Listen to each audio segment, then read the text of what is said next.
بسم اللہ الرحمن الرحیم۔ 25 دسمبر 2024 میں ہم مرحوم قائد اعظم محمد علی جناح کے یوم پیدائش کے سلسلے میں گفتگو کریں گے۔ آج ہمارا یہ موضوع ہے اور اس موضوع پہ ہم ان کی تاریخ پہ اور ان کی زندگی پہ تھوڑی سی روشنی ڈالیں گے کہ as a Quaid, as a leader, بر صغیر ہند اور پاکستان اور ایشیا میں سب سے بڑے لیڈر کے طور پہ اس صدی میں ان کا نام کیوں لیا جاتا ہے۔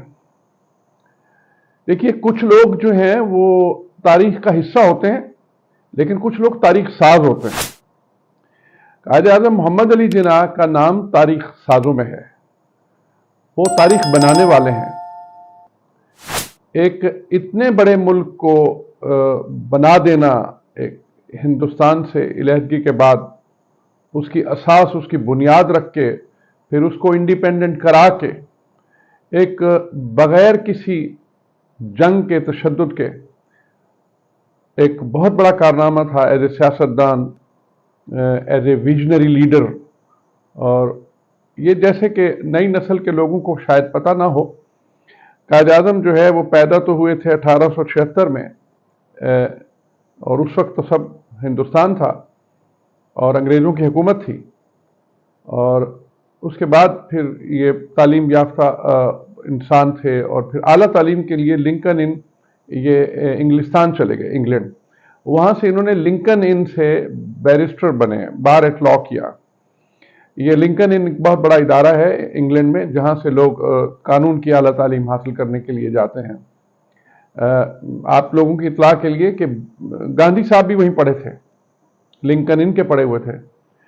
وہ کیونکہ افریقن اس علاقے میں رہتے تھے اس زمانے، ان کے والدین وہاں مقیم تھے، تو وہ وہاں سے پھر وہاں چلے گئے اور بعد میں ہندوستان آئے۔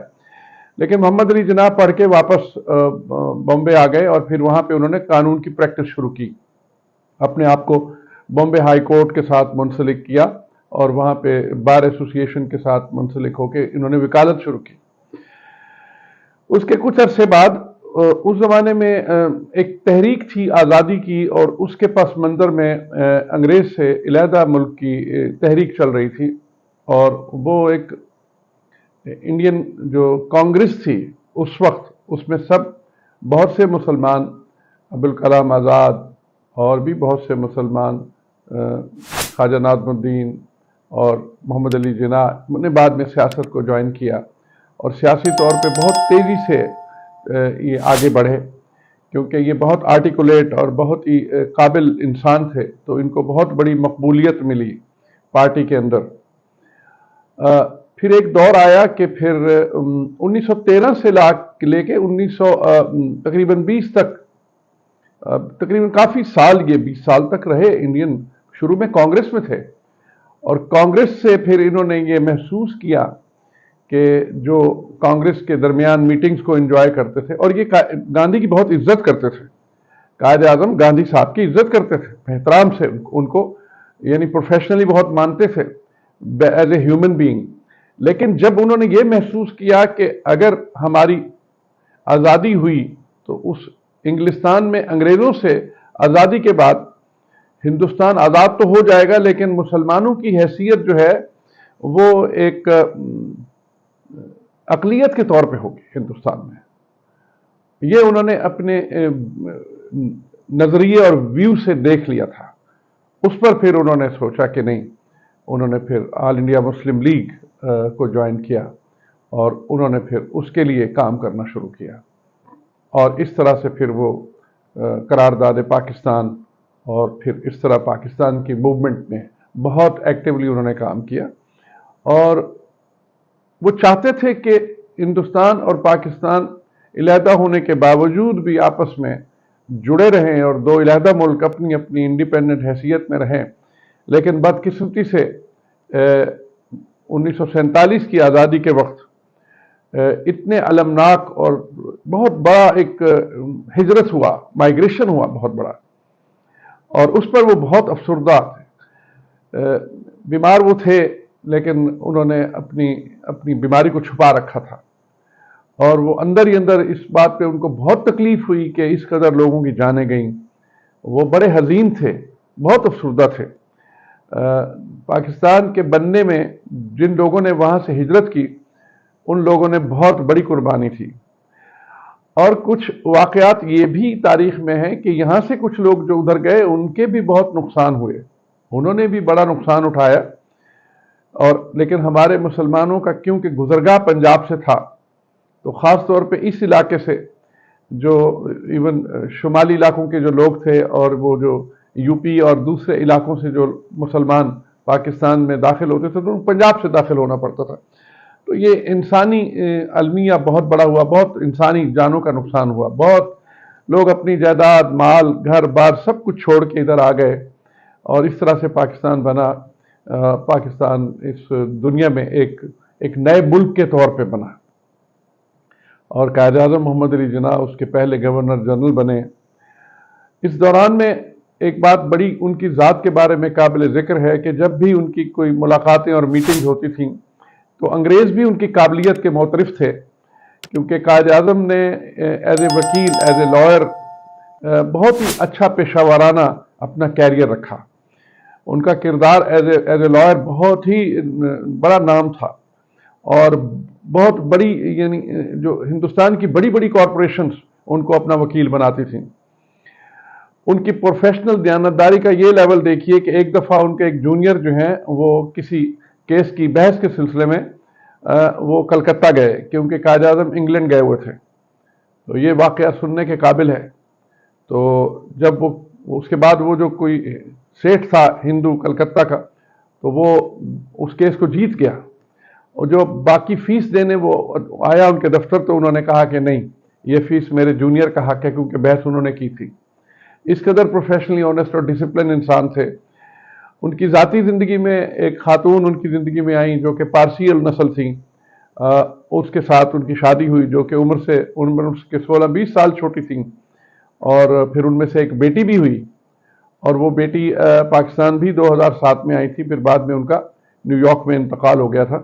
اور ایک ہندوستان کی بڑی مشہور فیملی ہے، پارسی فیملی، ان کا نام واڈیا فیملی ہے، نسلی واڈیا ان کے نواسے کا نام ہے، جو بیٹا تھا ان کی بیٹی میں سے۔ تو وہ وہاں کے بہت بڑا ایک بزنس ہاؤس ہے، بڑا ایک امیر خاندان ہے۔ اور قائد اعظم کے ساتھ جو باقی افراد جو گھر کے بچ گئے پاکستان میں، وہ فاطمہ جناح ان کی بہن تھی چھوٹی،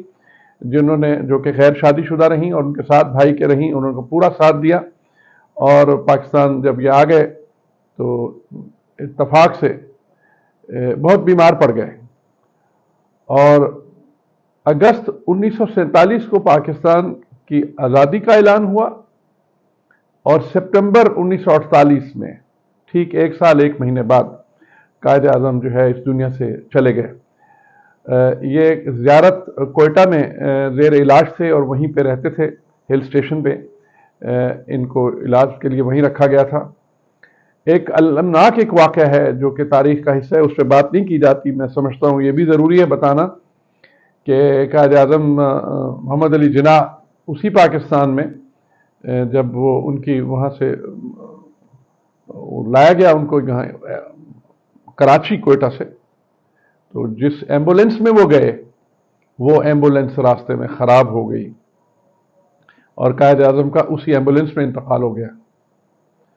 اب یہ کیوں ہوئی خراب، یہ کون لوگ تھے اس کے ذمہ دار، اس پہ میں کوئی تبصرہ نہیں کرنا چاہتا۔ تاریخ کے کچھ صفحے ہیں، ان پہ بات کرنی چاہیے، لیکن مزید تبصرے سے اختلافات ہوتے ہیں۔